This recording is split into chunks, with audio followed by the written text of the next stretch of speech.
ಒಂದು ದೊಡ್ಡ ಪಟ್ಟಣದಲ್ಲಿ ಶರತ್ ಅಂತ ಒಬ್ಬ ಹುಡುಗ ಇದ್ದ.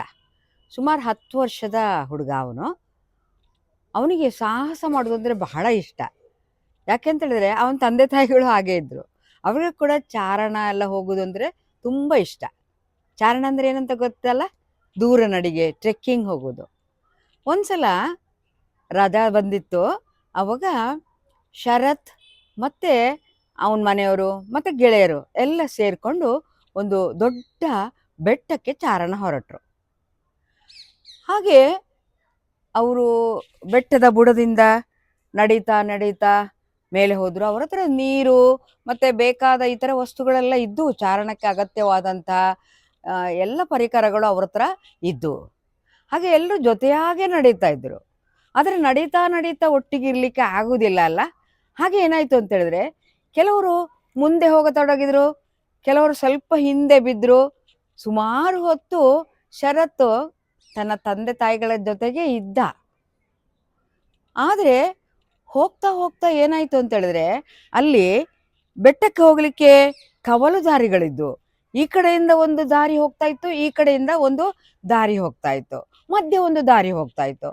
ಆಗ ಅವನ ಹಿಂದೇನೂ ಯಾರೂ ಇರಲಿಲ್ಲ, ಶರತ್ನ ಹಿಂದೇನೂ ಯಾರೂ ಇರಲಿಲ್ಲ, ಮುಂದೇನೂ ಯಾರೂ ಇರಲಿಲ್ಲ.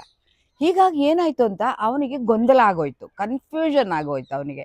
ಆ ಕಡೆ ಹೋಗ್ಲಾ, ಈ ಕಡೆ ಹೋಗ್ಲಾ, ನೇರ ಹೋಗೋದಾ, ಹೇಗೆ ಅಂತೇಳಿ. ಯಾಕಂದ್ರೆ ತುಂಬಾನೇ ಅಲ್ಲಿ ಗಿಡಗಂಟಿಗಳು ಇದ್ದು, ಯಾವ ದಾರಿ ಹೆಚ್ಚು ನಡೆದು ಸವೆದಿದೆ ಅಂತ ತಿಳ್ಕೊಳ್ಳಿಕ್ಕೆ ಅವನಿಗೆ ಆಗ್ಲಿಲ್ಲ. ಹಾಗಾಗಿ ಅವನು ತನ್ನದೇ ಆದಂತ ಒಂದು ಆಯ್ಕೆಯನ್ನು ಮಾಡಿಕೊಂಡು ಒಂದು ದಾರಿಯಲ್ಲಿ ಏರ್ತಾ ಏರ್ತಾ ಏರ್ತಾ ಹೋದ, ಬೆಟ್ಟಕ್ಕೆ ಏರ್ತಾ ಹೋದ. ಸುಮಾರು ದೂರ ನಡೀತಾನೆ ನಡೀತಾನೆ ಇದ್ದಕ್ಕಿದ್ದ ಹಾಗೆ ದಾರಿ ನಿಂತು ಹೋಗಿದೆ. ಮುಂದಕ್ಕೆ ದಾರಿನೇ ಇಲ್ಲ. ಆ ಕಡೆ ನೋಡ್ತಾನೆ, ಈ ಕಡೆ ನೋಡ್ತಾನೆ. ಅಲ್ಲಿ ಹಿಂದೆ ಬಲಗಡೆಗೆ ಎಡಗಡೆಗೆ ಇದ್ದ ಮಾರ್ಗಗಳು ಕೂಡ ಈಗ ಇಲ್ಲ. ಅವನು ಎಲ್ಲಿವರೆಗೆ ನಡೀತಾ ಇದ್ನೋ ಆ ದಾರಿಯು ಮುಚ್ಚಿ ಹೋಗಿದೆ, ಯಾರು ಕಾಣ್ತಾ ಇಲ್ಲ. ತಕ್ಷಣ ಅವನು ಫೋನ್ ಮಾಡಿಬಿಡೋಣ ಅಮ್ಮನಿಗೆ ಅಂತ ಹೇಳಿ, ಅವನ ಹತ್ರ ಫೋನ್ ಇತ್ತು, ಮತ್ತೆ ಎಲ್ಲರ ನಂಬರ್ ಕೂಡ ಅವನ ಹತ್ರ ಇತ್ತು.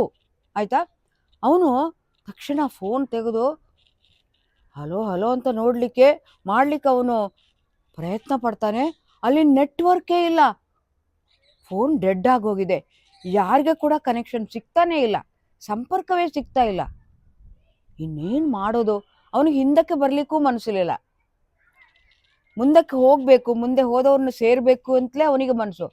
ಆದರೆ ನೋಡಿ, ಅಲ್ಲಿ ಕವಲು ದಾರಿಗಳಿದ್ದು, ಅವನ ಜೊತೆಗಿದ್ದ ತಂದೆ ತಾಯಿ ಮತ್ತೆ ಉಳಿದವರು ಯಾವ ಮಾರ್ಗವಾಗಿ ದಾರಿಯಾಗಿ ಹೋದ್ರು ಅಂತ ಅವನಿಗೆ ಗೊತ್ತಿಲ್ಲ.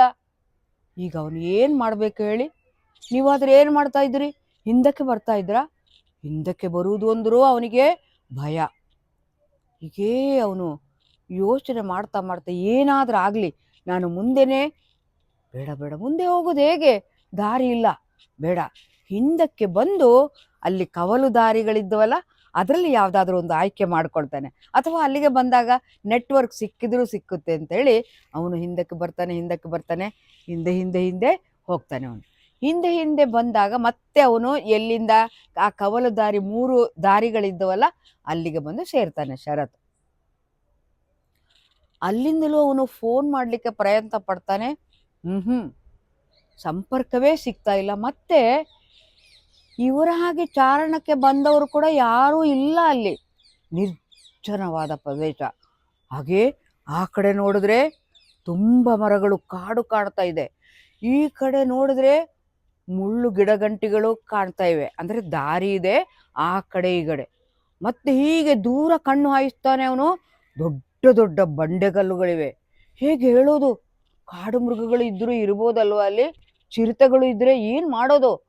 ಪಾಪ ಚಿಕ್ಕ ಹುಡುಗ ಅವನು, ಅವನಿಗೆ ತುಂಬ ಭಯ ಆಗುತ್ತೆ, ದಡ್ ದಡ್ ದಡ್ ಅಂತ. ಆದರೂ ಕೂಡ ಅವನು ಧೈರ್ಯ ತೆಗೆದುಕೊಂಡು ಇನ್ನೊಂದು ಸ್ವಲ್ಪ ಹಿಂದಕ್ಕೆ ಬರೋಣ ಅಂತೇಳಿ ಹಿಂದೆ ಬರ್ತಾನೆ. ಆದರೆ ಏನಾಗುತ್ತೆ ಗೊತ್ತಾ? ಬಿಸಿಲು ಏರ್ತಾ ಇದೆ. ಅವನು ಎಲ್ಲಿ ನಡೀತಾ ಇದ್ದಾನೋ ಅಲ್ಲಿ ಮರ ಇಲ್ಲ, ನೆರಳು ಇಲ್ಲ. ನಡೆದು ನಡೆದು ಗಾಬರಿಯಿಂದ ಅವನಿಗೆ ಬಾಯಾರಿಕೆಯಿಂದ ಗಂಟಲು ಒಣಗಿ ಹೋಗಿದೆ. ಬೆಳಿಗ್ಗೆ ಅವನು ಸಂಭ್ರಮದಿಂದ ಪಾಪ ಜಾಸ್ತಿ ತಿಂದೂ ಇಲ್ಲ, ಅಮ್ಮ ಹೇಳಿದ್ರು ಕೂಡ. ಈಗ ತುಂಬ ಹಸಿವು ಆಗ್ತಾ ಇದೆ ಅವನಿಗೆ, ತುಂಬ ಬಾಯಾರಿಕೆಯಿಂದ ಗಂಟಲು ಒಣಗ್ತಾ ಇದೆ, ಹಾಗೆ ಭಯದಿಂದ ಕೆಳಗೆ ಬೀಳುವ ಹಾಗೆ ಆಗ್ತಾ ಇದೆ. ಆದರೂ ಕೂಡ ಧೈರ್ಯ ಮಾಡಿಕೊಂಡು ಹಿಂದಕ್ಕೆ ಹಿಂದಕ್ಕೆ ಹಿಂದಕ್ಕೆ ಹಿಂದಕ್ಕೆ ಹಿಂದಕ್ಕೆ ಹೋದಾಗ ಅಲ್ಲಿ ಒಂದು ಕಡೆ ಒಬ್ಬಳು ಮುದುಕಿ ಕೂತಿರ್ತಾಳೆ. ಸುಮಾರು ಒಂದು 75-80 ವರ್ಷಗಳೇ ಆಗಿರೋ ಹಾಗೆ ಇದೆ ಆಕೆ ನೋಡಿದ್ರೆ. ಆದರೆ ನೋಡಿದ ತಕ್ಷಣ ವಯಸ್ಸು ಹೇಳಲಿಕ್ಕೂ ಆಗೋದಿಲ್ಲ ಬಿಡಿ. ಆಕೆ ಏನು ಅಂದರೆ ಅಲ್ಲಿ ತುಂಬ ಎಳನೀರು ಬೊಂಡ ಸಿಯಾಳ ಇದನ್ನು ಇಟ್ಕೊಂಡು ಮಾರಾಟ ಮಾಡಲಿಕ್ಕೆ ಕೂತಿದ್ದಾಳೆ. ಅವನಿಗೆ ಆಶ್ಚರ್ಯ ಆಗುತ್ತೆ, ಇಲ್ಲಿ ಯಾರು ಜನರು ಬರ್ತಾ ಇಲ್ಲ, ಆದರೂ ಕೂಡ ಎಳ್ನೀರು ಮಾರಲಿಕ್ಕೆ ಈ ಅಜ್ಜಮ್ಮ ಯಾಕೆ ಕೂತಿದ್ದಾರೆ ಅಂಥೇಳಿ. ಆದರೂ ಕೂಡ ಅವನು ಹತ್ರ ಬಂದು ಹೇಳ್ತಾನೆ, ನನಗೆ ಬಾಯಾರಿಕೆಯಿಂದ ಗಂಟಲು ಒಣಗ್ತಾ ಇದೆ, ನಮ್ಮ ಅಮ್ಮ ಅಪ್ಪ ಮುಂದೆ ಹೋದ್ರೋ ಹಿಂದೆ ಇದ್ದಾರೋ ನನಗೆ ಗೊತ್ತಾಗ್ತಾ ಇಲ್ಲ ಅಂತ ಅವನ ಕಣ್ಣಲ್ಲಿ ನೀರು ಬರುತ್ತೆ. ಆಗ ಆಕೆ ಅವನ ಕೈ ಹಿಡಿದು ಪಕ್ಕದಲ್ಲಿ ಕೂರಿಸ್ಕೊಳ್ತಾಳೆ. ಅಜ್ಜಮ್ಮ ಈ ಕಂದನನ್ನು ಈ ಶರತ್ತನ್ನು ಪಕ್ಕದಲ್ಲಿ ಕೂರಿಸ್ಕೊಂಡು, ಸಮಾಧಾನವಾಗಿರು, ನಾನಿದ್ದೀನಲ್ಲ ಅಲ್ಲಿ, ನೀನೊಂದು ಎಳನೀರು ಕುಡಿ, ಆವಾಗ ನಿನಗೆ ಏನೋ ಶಕ್ತಿ ಬರುತ್ತೆ, ಎಷ್ಟು ಗಂಟಲು ಒಣಗಿ ಹೋಗಿದೆ ನೋಡು ನಿಂದು ಅಂತ ಅಜ್ಜಮ್ಮ ಹೇಳ್ತಾರೆ. ಆದರೆ ಏನು, ಅವನ ಜೇಬಲ್ಲಿ ಒಂದು ಚೂರು ಕೂಡ ದುಡ್ಡು ಇಟ್ಕೊಂಡಿಲ್ಲ. ದುಡ್ಡು ಕೊಡಬೇಕಲ್ವಾ, ಹಣ ಕೊಡಬೇಕಲ್ವಾ ಎಳ್ನೀರು ಕುಡಿಬೇಕಾದ್ರೆ. ಅವನು ಹೇಳ್ತಾನೆ, ಅಜ್ಜಮ್ಮ ನನ್ನ ಹತ್ರ ಒಂದು ಸ್ವಲ್ಪನೂ ದುಡ್ಡಿಲ್ಲ, ನಾನು ಹಣ ಇಟ್ಕೊಂಡಿಲ್ಲ, ನಾನು ಅಮ್ಮ ಅಪ್ಪನ ಜೊತೆ ಬಂದದ್ದು ಅಂತ ಅವನು ಅಳುವುದಕ್ಕೆ ಶುರು ಮಾಡ್ತಾನೆ. ಆವಾಗ ಅಜ್ಜಮ್ಮ ಹೇಳ್ತಾರೆ, ಕಂದ ನಾನೇನು ಅಂತ ಅಂದ್ಕೊಂಡೆ, ಅಷ್ಟು ಕೂಡ ನನಗೆ ಗೊತ್ತಿಲ್ವಾ, ನಿನ್ನ ಹತ್ರ ದುಡ್ಡು ಇಲ್ದಿದ್ರೆ ನಾನು ನಿನಗೆ ಎಳ್ನೀರು ಕೊಡಲ್ವ ನಿನಗೆ ಅಂಥೇಳಿ ಚಕ್ ಅಂತ ಎಳ್ನೀರನ್ನು ಕತ್ತರಿಸಿ, ನೀನು ಮೊದಲು ಕುಡಿ, ನನಗೆ ಯಾವ ದುಡ್ಡು ಬೇಡ, ನೀನು ಕುಡಿ, ಹೊಟ್ಟೆ ತುಂಬಿಸ್ಕೊ ಮೊದಲು ಅಂತ ಹೇಳ್ತಾಳೆ. ಆವಾಗ ಶರತ್ತು ಎಳ್ನೀರು ಕುಡಿತಾನೆ.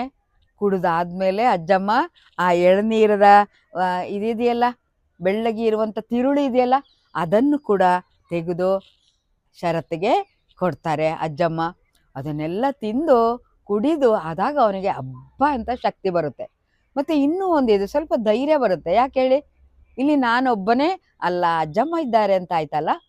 ಹಾಗೆ ಅವನು ಏನು ಮಾಡಲಿ ಅಜ್ಜಮ್ಮ, ನಾನೀಗ ಹಿಂದಕ್ಕೆ ಹೋಗುದಾ, ನಮ್ಮ ಅಮ್ಮ ಅಪ್ಪ ಇಲ್ಲಿ ಬಂದಿದ್ರಾ, ನೋಡಿದ್ರಾ ನೀವು ಅಂತ ಕೇಳ್ತಾನೆ. ಆಗ ಅಜ್ಜಮ್ಮ ಹೇಳ್ತಾರೆ, ಇಲ್ಲ ಕಂದ, ನಾನು ನೋಡಿಲ್ಲ, ನೀನು ಹಾಗೆ ಹಿಂದಕ್ಕೆ ಹೋಗು, ಅಲ್ಲೆಲ್ಲಾದರೂ ಸಿಗ್ತಾರೆ, ಸಿಕ್ಕಿಲ್ವಾ ನೀನು ಪುನಃ ಎಲ್ಲಿಂದ ನಡ್ಕೊಂಡು ಬಂದೆ ಅಲ್ಲಿ ಹೋಗಿ ನಿಂತ್ಕೋ, ನೀನು ಕವಲು ದಾರಿಯಲ್ಲಿ ಹೋಗಬೇಡ, ಅಲ್ಲಿ ಕಾಡು ಇದೆ, ಕಾಡು ಮೃಗಗಳಿರುತ್ತವೆ ಅಂಥೇಳಿ ಅಜ್ಜಮ್ಮ ಹೇಳ್ತಾರೆ. ಮತ್ತು ಶರತ್ ಏನು ಮಾಡ್ತಾನೆ, ಆಗಲಿ ಅಜ್ಜಮ್ಮ ಅಂತ ಹೇಳಿಬಿಟ್ಟು ಅವನು ಹಾಗೆ ನಡ್ಕೊಂಡು ಹಿಂದಕ್ಕೆ ಹಿಂದಕ್ಕೆ ಹಿಂದಕ್ಕೆ ಹಿಂದಕ್ಕೆ ಹೋಗ್ತಾನೆ. ಹಿಂದಕ್ಕೆ ಹೋದ್ಮೇಲೆ ಅವನು ತಿರುಗಿ ನೋಡ್ತಾನೆ, ಎಳನೀರು ಮಾರ್ತಾ ಅಜ್ಜಮ್ಮ ಅಲ್ಲಿ ಇದ್ದಾರ ಅಂತ. ಯಾರೂ ಇಲ್ಲ ಅಲ್ಲಿ, ಅಜ್ಜಮ್ಮ ಕಾಣ್ತಾ ಇಲ್ಲ. ಎಲ್ಲಿ ಹೋದ್ರಪ್ಪ ಈ ಅಜ್ಜಮ್ಮ ಅಂತ ಅವನಿಗೆ ದಡ್ಡಂತ ಭಯ ಕೂಡ ಆಗುತ್ತೆ. ಅವನು ಬೇಗ ಬೇಗ ಬೇಗ ಬೇಗ ನಡ್ಕೊಂಡು ಕೆಳಗೆ ಹೋಗಿ, ಮತ್ತೆ ಅವನು ಎಲ್ಲಿಂದ ನಡಿಲಿಕ್ಕೆ ಶುರು ಮಾಡಿದ ನೋಡಿ, ಹಕ್ಕಿ ಬರ್ತಾ ಇದೆ, ಅವನು ಎಲ್ಲಿಂದ ನಡಿಲಿಕ್ಕೆ ಶುರು ಮಾಡಿದಾನೆ ಅಲ್ಲಿ ಹೋಗಿ ಕೂತ್ಕೊಂಡು ಅಮ್ಮನಿಗೊಂದು ಫೋನ್ ಮಾಡ್ತಾನೆ. ಆದರೂ ಕನೆಕ್ಷನ್ ಇಲ್ಲ. ಯಾಕೆ, ಅಪ್ಪ ಅಮ್ಮ ಎಲ್ಲಿದ್ದಾರೆ ಯಾರು ಗೊತ್ತು. ಹಾಗೆ ಅವ್ರು ಬರ್ಬೋದು ಅಂತೇಳಿ ಅವನು ಕಾಯ್ತಾ ಕಾಯ್ತಾ ಇರ್ತಾನೆ. ಸ್ವಲ್ಪ ಹೊತ್ತಲ್ಲಿ ಅವನ ನಿರೀಕ್ಷೆಯ ಹಾಗೆ ಅಪ್ಪ ಅಮ್ಮ ಸಿಗ್ತಾರೆ. ಅವ್ರ ಜೊತೆ ಅವನು ಇದೆಲ್ಲ ಕತೆ ಹೇಳ್ತಾನೆ. ಆಗ ಅವರು ಕೂಡ ಹೇಳ್ತಾರೆ, ಕಂದ ನಾವು ಇನ್ನೊಂದು ದಾರಿಯಲ್ಲಿ ಮೇಲೆ ಹೋಗಬೇಕಿತ್ತು, ಹೋಗ್ತಾ ಇದ್ದೆವು, ನೀನು ಹೋಗಿರ್ಬೋದು ಅಂತ ಅಂದ್ಕೊಂಡು, ಯಾಕಂದರೆ ಅಲ್ಲೊಂದು ಬೋರ್ಡ್ ಇತ್ತು, ಅಲ್ಲಿ ಒಂದು ಫಲಕ ಇತ್ತು, ಅದರಲ್ಲಿ ಬೆಟ್ಟಕ್ಕೆ ದಾರಿ ಅಂತ ಇತ್ತು, ನೀನು ಅದನ್ನು ಗಮನಿಸಲಿಲ್ಲ, ನೀನು ಗಮನಿಸಿ ಅಲ್ಲಿ ಬರುವೆ ಅಂತ ನಾವು ಅಂದ್ಕೊಂಡೆವು, ನೀನು ಬರದೇ ಇರುವುದನ್ನು ಕಂಡು ನಾವು ಮೇಲಕ್ಕೆ ಹೋಗಲಿಲ್ಲ, ಕೆಳಗೆ ಬಂದೆವು ಅಂಥೇಳಿ ಅಮ್ಮ ಹೇಳಿದ್ರು. ಮತ್ತು ಶರತ್ತನ ಮಗನನ್ನು ಆಲಿಂಗಿಸಿ ಹಿಡ್ಕೊಂಡು ಹಿಡ್ಕೊಂಡು, ಹಬ್ಬ ನೀನು ಸಿಕ್ಕಿದೆಯಲ್ಲ, ಸದ್ಯಕ್ಕೆ ನಮಗೆ ಚಾರಣವೂ ಬೇಡ ಏನೂ ಬೇಡ ಅಂಥೇಳಿ ಎಲ್ಲರೂ ಕೂಡ ಸಂತೋಷವಾಗಿ ಮನೆಗೆ ಹಿಂದಕ್ಕೆ ಬಂದರೆ ಇನ್ನೊಂದು ಸಲ ಹೋಗೋಣ ಅಂತ. ಹಾಗೆ ದಿನಗಳು ಕಳೆಯುತ್ತಾ ಕತೆ ಮುಗ್ದಿಲ್ಲ ಆಯಿತಾ, ಕೇಳಿಸ್ಕೊಳ್ಳಿ. ದಿನಗಳು ಹೋದವು, ತಿಂಗಳುಗಳು ಹೋದವು, ವರ್ಷಗಳು ಹೋದವು. ಈ ಶರತ್ತು ಮಗುವಾಗಿದ್ದವನು, ಹುಡುಗ ಆಗಿದ್ದವನು ಯುವಕನಾದ. ಈಗ ಆದರೆ ಅವನಿಗೆ ಆಗಾಗ ಆ ಅಜ್ಜಮ್ಮನ ನೆನಪು ಬರೋದು ಅವನಿಗೆ. ಛೇ, ನಾನಲ್ಲಿ ಸತ್ತೇ ಹೋಗ್ತಾ ಇದ್ದೆ, ಭಯದಿಂದ ಸಾಯ್ತಾ ಇದ್ದೆ, ಹಸಿವಿನಿಂದ, ಬಾಯಾರಿಕೆಯಿಂದ ಎಷ್ಟು ಕಷ್ಟ ಆಗಿತ್ತು. ನಾನು ಅಲ್ಲಿ ಜ್ಞಾನ ತಪ್ಪಿ ಬಿದ್ದು ಬಿಟ್ಟಿದ್ರೆ, ಅಲ್ಲೇ ಬಿದ್ದು ಬಿಟ್ಟಿದ್ರೆ ಯಾರಿಗೂ ಗೊತ್ತಾಗ್ತಾ ಇರ್ಲಿಲ್ಲ ಅಲ್ವಾ? ಆಗ ನನ್ನ ಜೀವ ಉಳಿಸಿದ್ಯಾರು, ಬದುಕಿಸಿದ್ಯಾರು? ಆ ಅಜ್ಜಮ್ಮ. ಆ ಅಜ್ಜಮ್ಮನೇನೋ ದೇವತೆನೋ ಮನುಷ್ಯಳೋ ಏನು ಗೊತ್ತಿಲ್ಲ. ಎಲ್ಲಿ ನನಗೆ ಮತ್ತೊಮ್ಮೆ ಆಕೆ ಕಾಣ ಸಿಗ್ಬೋದು ಅಂತೇಳಿ ಅವನು ಅವನ ಗೆಳೆಯರನ್ನು ಕರ್ಕೊಂಡು ಇನ್ನೊಂದು ಸಲ ಅಲ್ಲಿಗೆ ಚಾರಣ ಬಂದ. ಅಲ್ಲೆಲ್ಲ ಹುಡುಕಿದ, ಆದರೆ ಎಲ್ಲೂ ಕೂಡ ಅಜ್ಜಮ್ಮ ಕಂಡು ಬರಲಿಲ್ಲ. ಯಾಕಂದ್ರೆ ಇನ್ನೂ ಎಷ್ಟೋ ವರ್ಷಗಳಾಗೋಗಿತ್ತಲ್ಲ. ಆ ಅಜ್ಜಮ್ಮ ಸತ್ತೇ ಹೋಗಿರ್ಬೋದು ಅಂತ ಅನ್ನಿಸ್ತು ಅವನಿಗೆ. ಒಂದು ಸಲ ನೋಡ್ಬೇಕು ಅಂತ ಅವನು ಅಂದ್ಕೊಳ್ತಾ ಇದ್ದ. ನಾನು ಯಾಕೆ ಅಂತ ಹೇಳಿದ್ರೆ ಥ್ಯಾಂಕ್ಸ್ ಕೂಡ ಹೇಳಲಿಲ್ಲ, ಕೃತಜ್ಞತೆನೇ ಹೇಳಲಿಲ್ಲ ಗಾಬರಿಯಲ್ಲಿ ಅಂತೇಳಿ. ಮತ್ತೆ ಅವನು ಎಲ್ಲಿ ಹೋಗ್ಬೇಕಿದ್ರು ಕೂಡ ಬೇರೆ ಬೇರೆ ಊರಿಗೋ ಇನ್ನೊಂದು ಕಡೆಗೋ ಮತ್ತೊಂದು ಕಡೆಗೋ ಯಾರಾದರೂ ತುಂಬ ತುಂಬ ತುಂಬ ತೀರಾ ವಯಸ್ಸಾದವರು ಕಂಡ್ರೆ ಅವನು ಅವ್ರನ್ನೇ ನೋಡೋದು. ನಾನು ಅವನು ಅಚ್ಚೊತ್ತಿದ ಹಾಗೆ ಆ ಅಜ್ಜಮ್ಮನ ಮುಖ ಅವನ ಮನಸ್ಸಲ್ಲಿದೆ. ಆ ಅಜ್ಜಮ್ಮನೇ ಇವರ ಅಂತ ಅವನು ನೋಡ್ತಾ ಇರೋನು. ಮತ್ತೆ ಯಾರಿಗಾದರೂ ಅವನು ಸಹಾಯ ಮಾಡೋನು. ಅವನ ಸ್ವಭಾವವೇ ಹಾಗೆ, ಸಹಾಯ ಮಾಡೋ ಮನಸ್ಸು. ಯಾಕೆಂದರೆ ಅವನು ಯಾರಿಂದ ಸಹಾಯ ಪಡೆದಿದ್ದ? ಅಜ್ಜಮ್ಮನಿಂದ ಸಹಾಯ ಪಡೆದಿದ್ದ. ಹಾಗಾಗಿ ಆದಷ್ಟು ಮಟ್ಟಿಗೆ ನಾವು ಸಹಾಯ ಮಾಡಬೇಕು ಎಂಬ ಪಾಠವನ್ನು ಅವನು ಕಲಿತಿದ್ದ.